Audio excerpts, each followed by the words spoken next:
This bathroom is bougie. Calf. They got some bougie ass hand cream. Dope flower arrangements. Damn. Damn.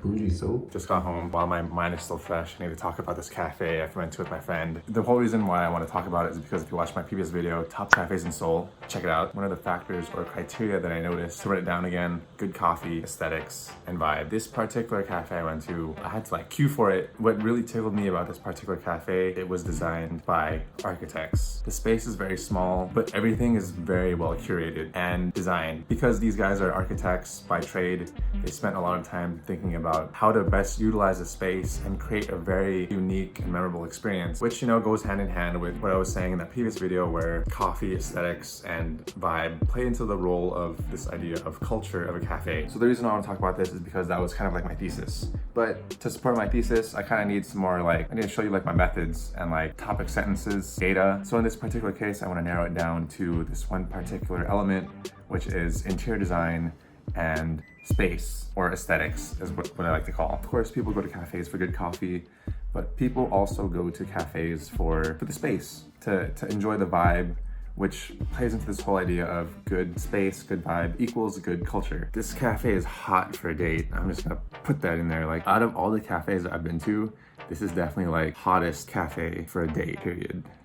Let's talk you through it. And I think after analyzing this one particular aspect, we can kind of extrapolate, at least from my standpoint, maybe cafes in the Philippines could eventually curate this sort of vibe once the demand for it is there. Okay, so first thing, you have to queue for this cafe. Who queues for a cafe?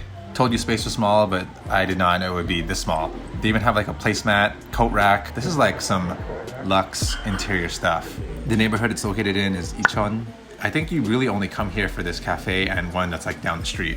The first thing you see when you walk up the stairs and even walk into the store itself is a square centerpiece where you can see the selection of coffee beautifully displayed out, selection of pastries, selection of beans, and if you are lucky enough to get counter seats, you can even watch them. After waiting in line, you are escorted to whatever seat is available.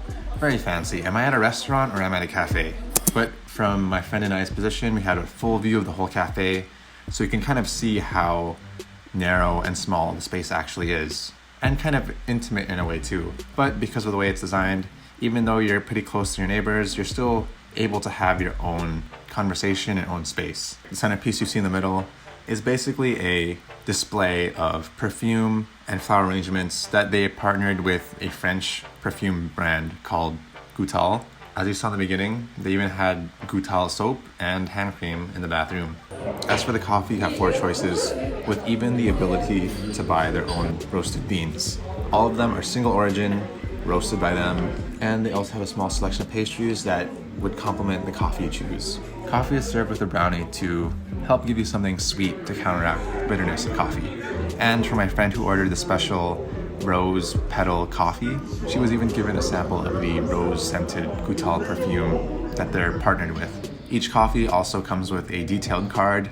Unfortunately, in Korean, the card will include information on the coffee, the process, the variety, and the region, and importantly, the flavor notes. So as you can see, my coffee came with a beautiful round ice cube, which scientifically melts at a lot slower rate than one single square cube or individual small ice cubes. Because coffee is served in a Chemex, i.e. the funnel-like device you see on my right, it adds to the experience of the cafe. Being able to pour your own coffee into your cup and get that slow drip for your Instagram. And you know, for me, knowing that I have a sweet tooth, can't have coffee without something sweet. Suk tiramisu. It's this herb indigenous to Korea, very prominent in their cuisine. Given how pretty it is when you see it at the entrance, I wanted to see how it tastes. I'm shook at the fact that we had to queue for a cafe. Space is beautiful. We paid for like an experience where we went to a cafe designed by architects. Everything was extremely well curated, very aesthetically pleasing, but also if you watch my previous video where I talk about like good coffee, vibe, and then aesthetics, it basically like hit all 3 points. Now, what do you think? What do you think? Because the coffee was good. Hers had like rose petals in it. Do you want to say? She liked it.